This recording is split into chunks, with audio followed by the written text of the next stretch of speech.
Chers amis, chers frères et sœurs, bienvenue sur notre chaîne, bienvenue sur cette plateforme destinée à la lecture de la parole de Dieu.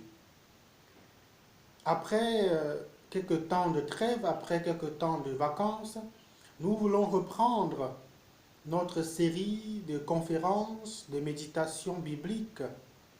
Et pour cette année académique, nous voulons nous intéresser particulièrement à ce que nous pouvons appeler une petite introduction à la Bible. Une petite introduction à la Bible.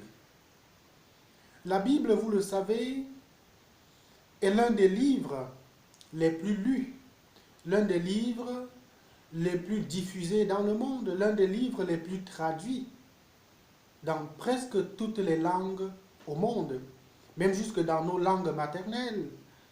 La Bible est traduite dans au moins 2100 langues aujourd'hui. Et pour nous croyants, pour nous chrétiens, la Bible est non seulement un livre, mais elle est surtout un instrument précieux. Un instrument précieux pour notre relation avec Dieu. Voilà pourquoi, pour cette année académique, nous intitulons de façon globale notre parcours « La Bible, un jardin de rencontre entre Dieu et l'humain ».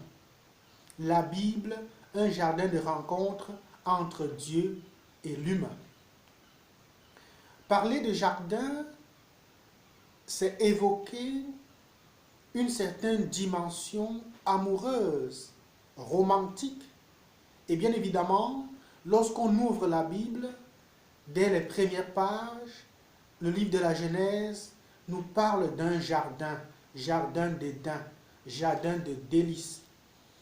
Et de la Genèse à l'Apocalypse, nous voyons que Dieu et l'humain sont comme lancés dans une sorte, j'allais dire, de relation amoureuse où Dieu et l'humain s'appellent et s'interpellent mutuellement. C'est donc à partir de cette image du jardin que nous voulons regarder, lire et méditer la Bible pour qu'elle nous aide à découvrir ce que Dieu nous dit de lui comme Dieu, ce que Dieu nous dit de nous comme êtres humains, comme créatures, ce que Dieu nous dit du monde. En clair, la Bible nous parle de Dieu, du monde et de nous. Mais nous savons qu'il y a beaucoup de préjugés sur la Bible. Voilà pourquoi nous rappelons que nous ne faisons pas ici œuvre de savants. Nous voulons tout simplement regarder humblement la Bible, l'ouvrir, la lire patiemment pour chercher à comprendre le message de grâce que Dieu veut nous transmettre. Les plus grands savants de la Bible, les grands biblistes, les grands exégètes, trouveront certainement beaucoup de choses à redire sur notre démarche, sur notre propos. Mais nous rappelons que nous n'avons pas ici envie de faire œuvre de grands spécialistes.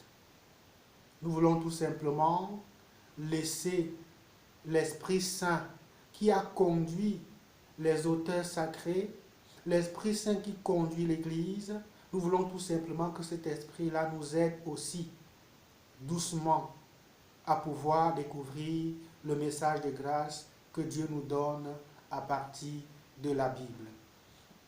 Nous commencerons donc par une question simple. Qu'est-ce que la Bible? De quoi parle la Bible? En quelle langue la Bible a-t-elle été écrite? Comment lire et interpréter un passage biblique? Comment prier avec la Bible? Quels sont les genres littéraires dans la Bible? Voilà quelques questions auxquelles nous tenterons de répondre qui ne sont pas d'abord les questions, je le rappelle, qui ne sont pas d'abord les questions des grands savants, mais qui sont les questions que le chrétien ordinaire se pose chaque jour. Avant de continuer, nous vous invitons une fois encore à vous abonner à notre chaîne en cliquant sur le bouton d'abonnement en bas, le bouton rouge, et aussi à partager ces vidéos que nous mettons à votre disposition. Nous rappelons qu'il n'y a pas sur notre vidéo des questions de droit d'auteur. Vous pouvez la télécharger, vous pouvez la partager pour permettre à ceux qui le veulent de bénéficier de ces quelques échanges. Nous voulons également que notre plateforme soit interactive. Vous pouvez donc poser vos questions en commentaire. Ainsi, nous trouverons le temps de répondre à ces questions pour pouvoir également élargir le champ de notre échange. La Bible, un jardin de rencontre entre Dieu et l'humain. C'est le thème qui va nous occuper durant toute cette année académique 2021-2022. Nous ferons des petits morceaux de vidéos pour permettre à tout le monde d'en avoir accès. Merci une fois encore pour votre attention. D'ici à là, portez-vous bien. Et pour ceux qui ne me connaissent pas, je suis votre humble serviteur, l'abbé Michel Guépincier de la Miséricorde.